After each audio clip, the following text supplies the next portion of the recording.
Olá, começa agora o programa Conexão Legislativa. Bom, hoje nós vamos falar um pouquinho do dia a dia na UTI do Hospital Municipal de Pirituba, no atendimento a pacientes com Covid-19. E para contar um pouquinho para a gente sobre essa experiência, eu recebo Silvia Maria de Souza Silva, que é supervisora de equipe multidisciplinar do Hospital Municipal de Pirituba. Seja bem-vinda, Silvia. Muito obrigada. Silvia, eu queria que você contasse um pouquinho para a gente desse dia a dia, como que é o trabalho, né, de receber pessoas que estão com a Covid-19 e que estão na UTI.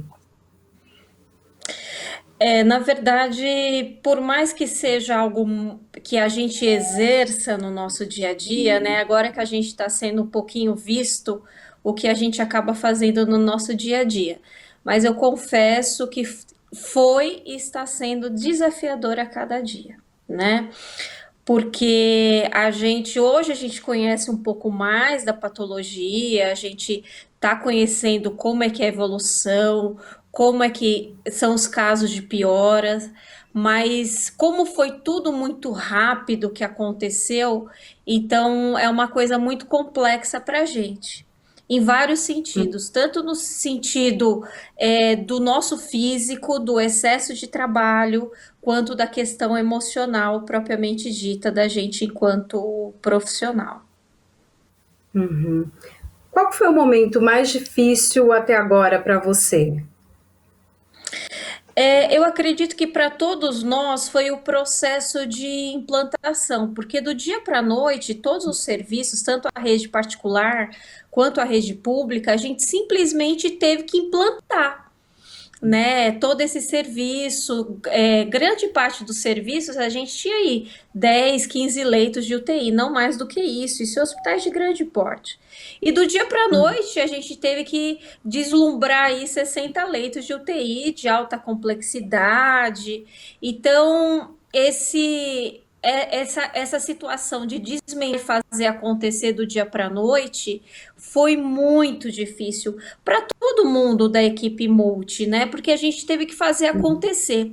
E o mais difícil foi também fazer todo o processo de contratação, né, dos profissionais, porque a gente fala que o profissional intensivista ele não é um profissional fácil de a gente achar no mercado de trabalho.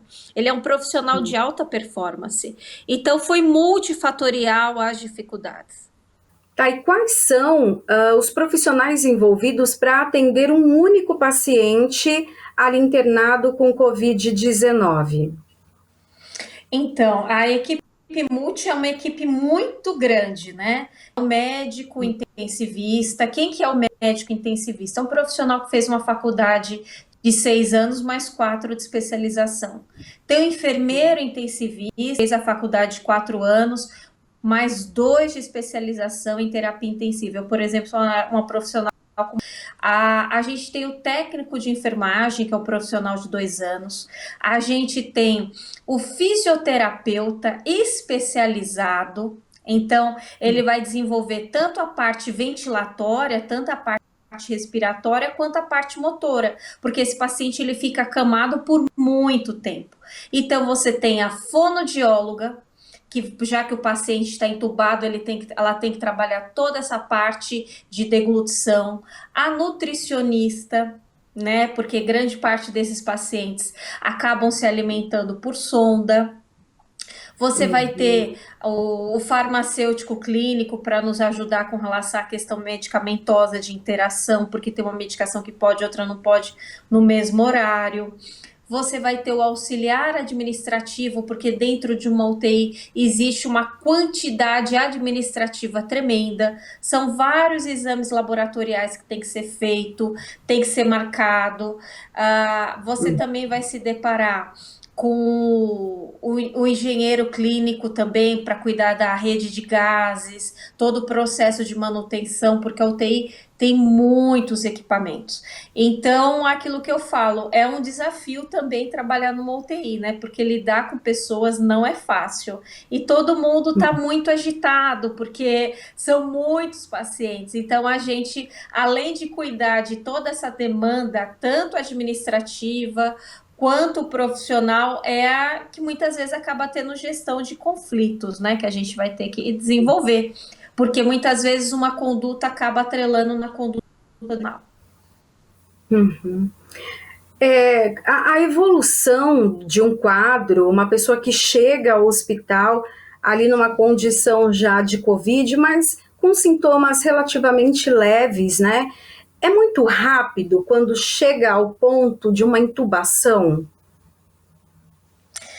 Então, a Covid, ela ainda a gente está tendo descobertas dessa patologia a todo momento, né? Mas existem desde casos que o paciente recebe o diagnóstico, é feito aquele examezinho do SWAB, que coloca o cotonetinho, aquela coisa toda, existe o teste rápido e passa um pouco, o paciente vai desenvolvendo sinais e sintomas leves ou sinais e sintomas mais abruptos, que ele piora, e a gente acaba deixando o paciente numa posição que a gente chama de pronação, que é a barriguinha para baixo, que o pulmão ele acaba desenvolvendo muito bem. E se a gente não conseguiu vitória com isso, a gente encaminha o paciente para intubação. Então, desde casos muito simples a casos mais graves, né? Cada pessoa, quando a gente fala de vírus, cada pessoa responde a vírus de uma maneira. Tem pessoas que respondem a sinais e sintomas mais graves, outras mais leves. Há um tempo atrás, quando a patologia começou a ser mais trabalhada, mais descoberta, nós tivemos um boom de internação de UTI no mundo todo, né? E por quê? Porque ainda não tinha muito manejo, né, da equipe multidisciplinar com relação à questão da patologia. Hoje que todos nós temos um manejo melhor, o tratamento já é mais rápido, né? Já se entra com o tratamento logo nos primeiros sinais e sintomas, a gente tem uma resposta muito superior. Quando que é necessário que a pessoa realmente seja entubada? Né? Você falou assim de alguns procedimentos, mesmo ainda na UTI, já na UTI, mas que não precisa chegar a esse ponto da intubação. Quando chega? A gente evita muito todo e qualquer procedimento invasivo, seja a sondinha que vai pelo nariz, que a gente chama de nasoenteral, que o paciente se alimenta, seja aquela sondinha que vai na parte uretral, o paciente urinar. A gente sempre evita tudo, invasivo por conta do risco de infecção. Agora, no caso da sua pergunta, da intubação, o que leva, o que faz, qual é o parâmetro para a gente, quando profissional, falar, eu vou intubar esse paciente? É característico, uma coisa que é muito interessante, que os protocolos de Covid no mundo todo foram muito rapidamente desenvolvidos. Então, não foi no olhômetro. Existe um aparelhinho que a gente conecta no dedo, que a gente chama de saturômetro. Lá a gente vê a oximetria, que é a porcentagem de oxigênio no pulmão do paciente, né? A partir do momento, até 95 a 100, você, pessoal que está assistindo, está saturando essa quantidade, que é dentro da normalidade.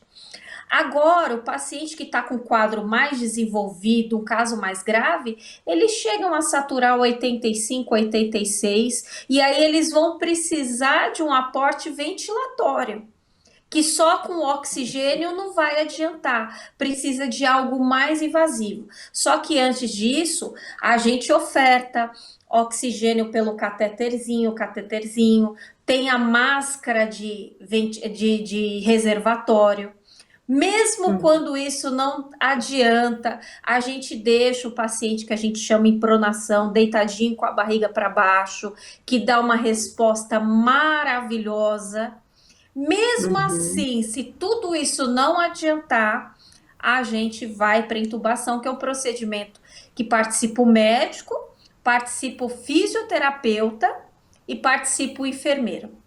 Né? É um procedimento que a gente tem que ser muito treinado, tem que ser muito adaptado e muito evoluído. Por isso que eu digo, esse foi o grande desafio nessa patologia, porque a todo momento precisou de UTIs, ventiladores, equipamentos, mas a gente não tinha profissionais especializados, gabaritados, com experiência para desenvolver esses processos de trabalho que são muito complexos.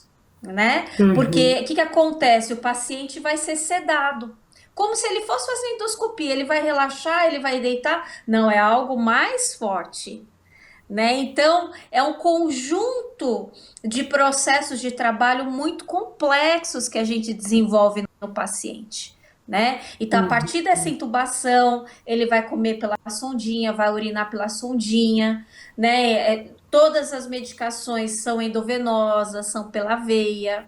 E aí, o pior de tudo, o que agrava? O COVID não é uma doença respiratória, ele é uma doença inflamatória, que inflama o pulmão, que inflama os rins. Aí, muitas vezes, grande parte das vezes, os pacientes têm que fazer hemodiálise. E você o pior de tudo, Pode concluir. E com o passar do tempo, a gente vem percebendo, hoje a gente tem tudo mapeado, os pacientes já começam a apresentar sequelas pós-Covid. Isso aqui está nos deixando mais preocupados, né? O paciente, na verdade, a gente fala, o paciente está curado, a gente faz aquela festinha toda, aquela coisa que o mundo todo vê. Não é bem assim, ele saiu da crise, né? O termo também curado é um termo um pouco perigoso para se falar. Ele não vai sair com o pulmão dele totalmente pronto, como o meu tá e o seu tá. Ele não vai ter essa alta, infelizmente. Todos os pacientes que são positivos para COVID, a tomografia, o raio-x desses pacientes estão a aumento de 25% a 50% do parênquima pulmonar, ou seja, dentro do pulmão.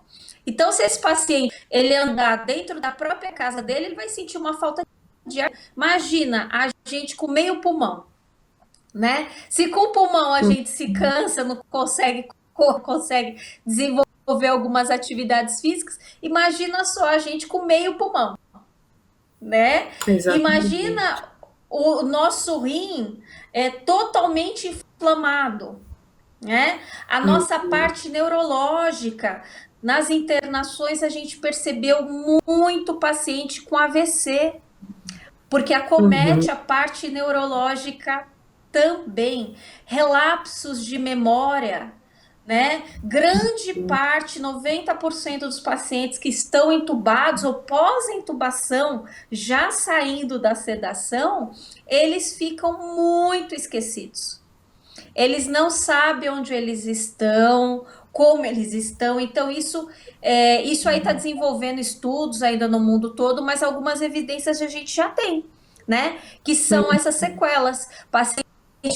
Paciente renal, um paciente neurológico, existem problemas também de pele, né? Então, é multifatorial também problemas intestinais, né? Então, isso que hoje está nos preocupando muito, né? Que são as pós-Covid. Já tem, né, vários estudos comprovando isso, e você tem visto isso todos os dias e de perto, né? Eu queria que você contasse um pouco para a gente também, como vocês, que estão ali tão, né, na linha de frente, lidando com pessoas com casos muito graves, como fica o emocional de vocês, como vocês têm lidado com isso e até o medo de uma contaminação, sabendo de todas essas sequelas que podem ficar.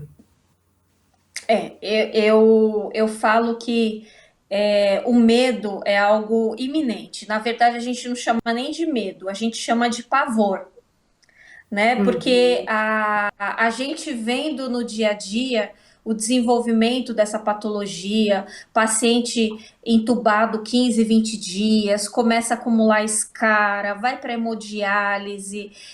Aliás, isso é feito no leito, né? O paciente não vai porque ele não tem condições. Então, o nosso emocional ficou muito abalado no início, porque a gente não sabia ao certo como era o desenvolvimento dessa patologia. A gente sabia que era gotícula, então se alguém tossisse, espirrasse, podia propagar, aerolizar, que a gente chama, e o contato.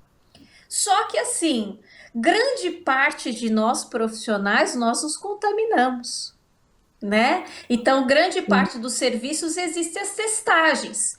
E ainda existe dúvida conosco por que um sai positivo e outro não, e nós usamos os EPIs, fazemos as técnicas corretas, e ainda a todo momento, de maneira informal, claro que a gente não fala isso, mas a gente pensa, mas por que eu peguei e fulano não pegou? Qual é a diferença? E isso é o que nos deixa muito intrigado com a gente mesmo, mas por quê? Né? Já que se usa os EPIs, mas infelizmente, quando a gente fala de vírus, existe uma coisa chamada imunidade, que cada um de nós tem. Então, a gente brinca que a gente comeu o vírus está na nossa pele a todo momento, porque a gente lida com ele. Mas o que faz eu estar com Covid ou não? Então, por isso que isso é muito claro para a gente. A gente tem que procurar estar descansado, a gente tem que fazer o uso das vitaminas, dos polivitamínicos. A gente acaba até muitas vezes fazendo reposição de vitamina D, vitamina C, porque a gente entende hoje que se a imunidade abaixar, diminuir, a gente sabe que a gente vai adquirir a patologia. Então não é, eu sou melhor do que o outro profissional, eu peguei ou não peguei. Não. Todos nós contato a todo momento, porque imagina, não se respeita, né? Eu vou ficar um metro e pouco distante do paciente. A gente está ali em contato, está aerolizando as UTIs todas, né? Então a gente tem isso muito claro. Então por isso que hoje a gente tenta o máximo trabalhar nosso emocional, nosso estresse para não liberar tanto a adrenalina e baixar a nossa imunidade. Né? Porque isso realmente nos preocupa muito. Tem a questão da família também, né? Muitos profissionais da saúde precisaram se afastar completamente da família, né?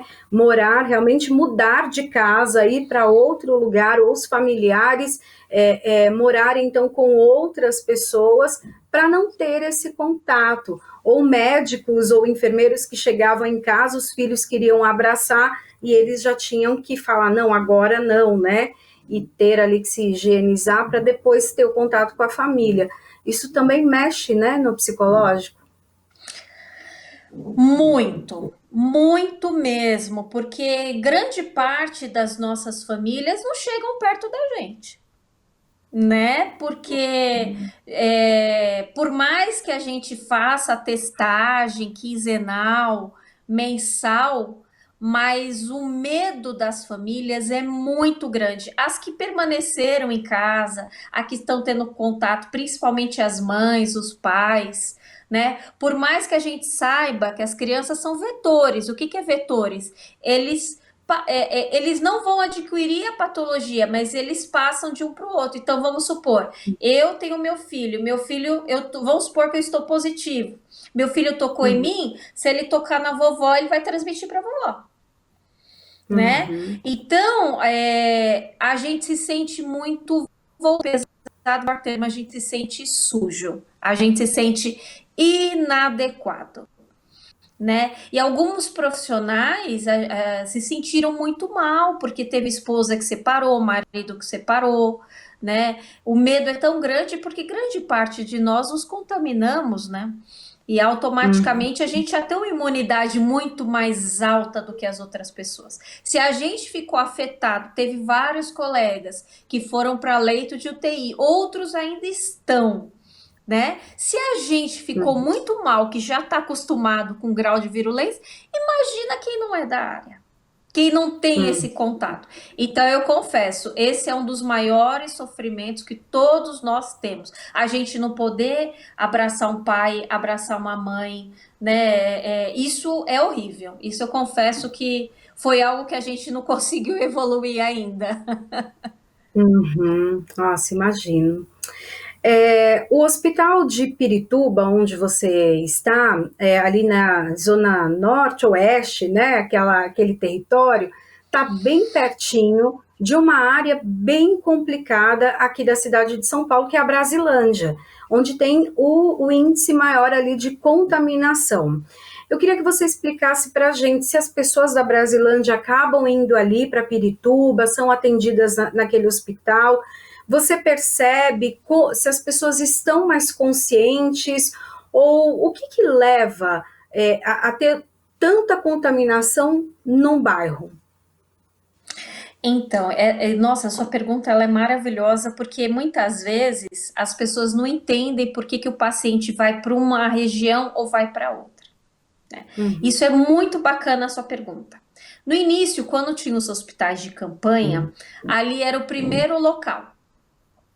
E aí, quando necessitava realmente de leito de UTI, aquela complexidade toda, aí entra no sistema chamado Sistema Cross, que ele tem no estado de São Paulo todo, que vai referenciar. Ou seja, todos os dias os gestores mandam para o Sistema Cross quantas vagas eles têm, né? De UTI Uhum. adulto, UTI neonatal, UTI pediátrica, se o PS tem quantos leitos, quantos não tem. E nisso, dependendo um exemplo, né? Vamos supor que a gente lance via Cross esse sistema que nós temos 15 leitos de UTI disponível. E com Uhum. perfil, com quadro clínico que eu possa assistir também, né? Porque a UTI não é só UTI geral, muitas vezes o paciente é um paciente cardíaco, que aí já se torna uma UTI hemodinâmica, já é um caso mais complexo. Então, Uhum. existe uma triagem, tanto do sistema Cross quanto dos serviços. Não é em Uhum. aleatório, não é por distritalização. Isso é muito interessante. Então, a gente recebe pacientes de São Paulo inteiro, né? Uhum. Isso é muito interessante. Passados casos e nem todos os casos são recebidos pelas UTIs da rede pública. Isso é muito interessante. Então é Uhum. feito uma divisão dos casos, né? Agora, respondendo a sua pergunta, nós somos norte, um pouco oeste, mas somos vistos como uma distritalização norte. Daquela região ali da Brasilândia, foi construído recentemente um hospital de grandíssimo porte naquela região para estar, né, tratando os pacientes, porque é uma região endêmica de várias patologias, não só o Covid, né? Uhum. Infelizmente, doenças de saneamento básico, por exemplo, né?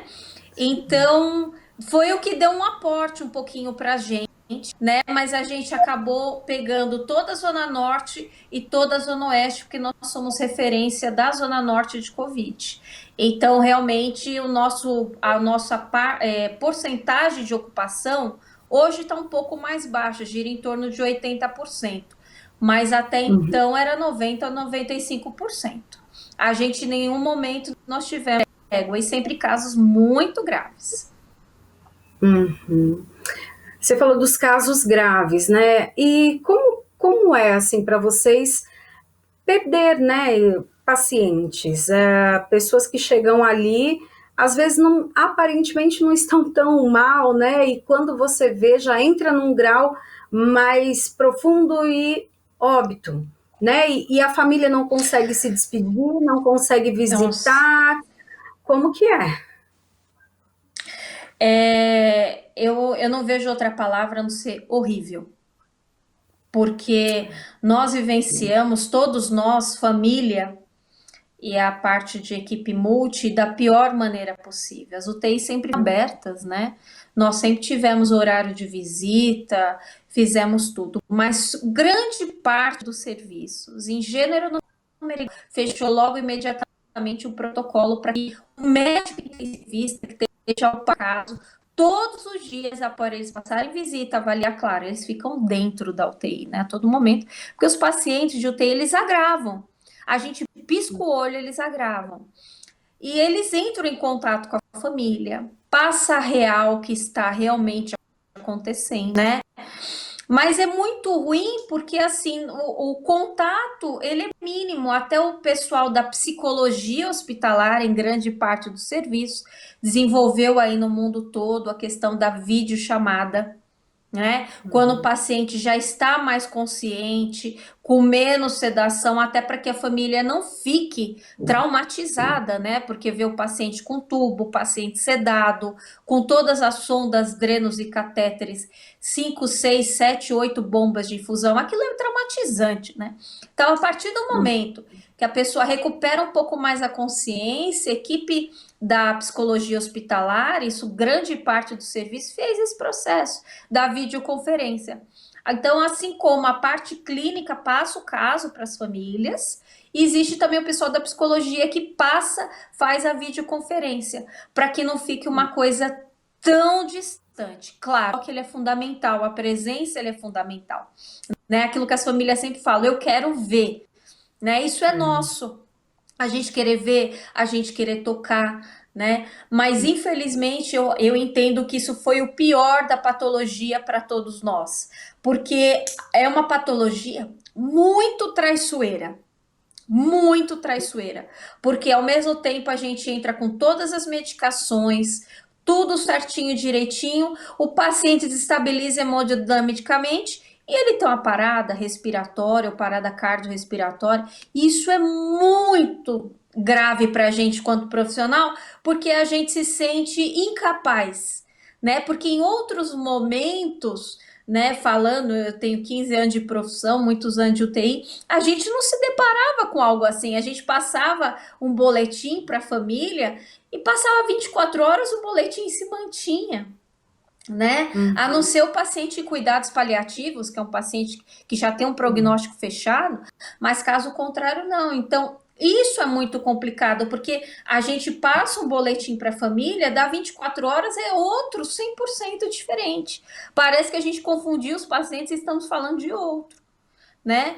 Então, isso é muito complicado. O paciente não pode ter acesso a nada. Ele não pode ficar com o celular dele, ele não pode ter contato com mais nada, ele não pode trazer a roupinha dele de casa, que ele se sinta à vontade, um pouco mais acolhido. Não, porque depois ele vai ter que levar essa roupa para casa e alguém vai lavar e alguém vai se contaminar. Então, o paciente, quando ele entra via porta, a ambulância vem trazer esses pacientes para as UTIs, a gente não pode aceitar com nada. Então, uma realidade totalmente diferente, porque hoje as UTIs elas são muito humanizadas, né? Propicia porque o paciente ele escolha a dieta dele, ele compactua com a equipe, a evolução da patologia, mas no caso é totalmente diferente, né? Ele vai ter que fazer uso, por exemplo, de uma dieta super proteica, né? Então ele vai ter que comer um pouco mais, ingerir um pouco mais de proteína, isso pode ter até um pouco de diarreia. Então, assim, tudo que nós estamos vivendo é 100% diferente do que todos nós vivenciamos a nossa carreira toda, em gênero, número e grau.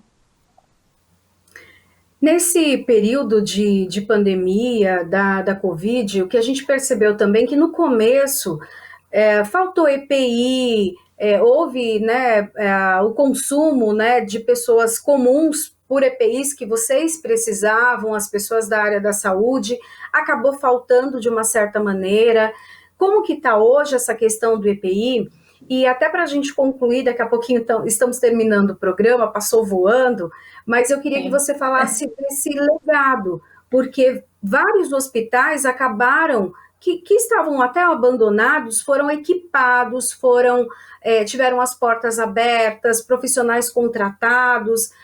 Isso vai ficar? Você acha que vai ficar? A saúde do Brasil vai mudar depois dessa pandemia? É muito interessante, né, as perguntas. A questão do EPI, eu acho que o mundo todo, né, isso a gente tem evidências, né, mas o mundo todo acabou em algum momento faltando EPI, porque as compras não chegaram a tempo da nossa necessidade de demanda. Vou dar um exemplo bem Uhum, simples e bem rápido. Como é que é a nossa paramentação? É uma coisa absurda, né? A gente usa um avental descartável, de alta gramatura, impermeável, né? A uhum, gente usa óculos de proteção, aquela máscara N95, que é a PPF2. Aí em cima a uhum, gente coloca a máscara cirúrgica. A gente usa aquela face shield, porque a gente lida com secreções e tudo mais. A gente usa uhum, propé de tecido grosso. Então, a cada vez que eu vou manusear o paciente, eu tenho que tirar aquele avental descartável. Imagina uhum, só o custo. A gente a todo momento manuseia em um paciente. Então imagine uhum, só inúmeras vezes eu ter que trocar esse descartável, ter que trocar isso. É uma coisa ínfima, né? uhum, Mas o que a gente sentiu enquanto profissional, isso lendo, né, outras cidades, outros estados, não faltou por uma negligência, faltou porque né? Assim uhum, como faltou em uma certa semana, isso foi em todas, grande parte das UTIs, faltou material para intubação, medicações, né? Porque uhum, era tanta intubação que ninguém dava conta. Era tanto uso de descartável que ninguém dava conta. Só que aí se uhum, comprou em grande parte dos serviços e a rede pública primou muito por isso, teve um investimento, eu em 15 anos de profissão, eu nunca vi o investimento que a rede pública teve como teve. Hoje, por uhum, exemplo, né, a gente tem tanto avental descartável que não tem mais onde colocar. Isso grande parte do uhum, serviço, porque a compra não é que foi negligenciada nos serviços, é porque os locais que cediam não tinham mais, não davam conta nem de máscara, então muitas vezes usava a N95 por um mês. Hoje a gente troca a cada semana ou a cada vez que for necessário. Então sim, hoje chegou no ponto que foi a sua colocação que eu achei perfeita, e isso criou um legado na assistência. Hoje, qualquer um de nós, pós-Covid, que isso a gente torce para um dia a gente falar dessa maneira, uhum, a gente vai entrar todos os momentos de máscara N95, a PPF2, não só a cirúrgica, né? Hoje a gente se paramenta primeiro antes de atender o paciente. Isso não existiu nunca pra gente. Se o paciente tivesse uhum, grave, a gente entrava sabe que nem a gente brinca, peito aberto? Não. Então, a patologia nos ressignificou, né? O existencial da equipe multi e levou no mérito tanto da equipe da higiene. Então, hoje a gente fala que a gente chegou num grau de maestria. Né? Quem trabalha dentro do UTI já é um profissional dentro da cadeia de evolução, já é um profissional demais de gabaritado. uhum, Antigamente, menos com 10 anos, ninguém ia trabalhar numa UTI. Então, o mundo todo chegou num grau de evolução, tanto da questão de humanização, de evolução, e outra, os conflitos da equipe multi diminuíram muito, porque a gente entendeu que a gente se unindo a gente consegue chegar num denominador comum maravilhoso, que é a alta do paciente, né? A gente teve muitas altas. Aquelas fotinhos que o uhum, pessoal vê fazendo aquelas festinhas, nós fizemos muito, né? uhum, A gente preferiu ver mais as coisas positivas do que negativas. Claro, tinha plantão que tinha 4, 5 paradas, a gente saía de uma e ia para outra e a gente não dava conta. Mas tiveram um uhum, dia que nós tivemos alta, os pacientes não tiveram tanta sequela de Covid.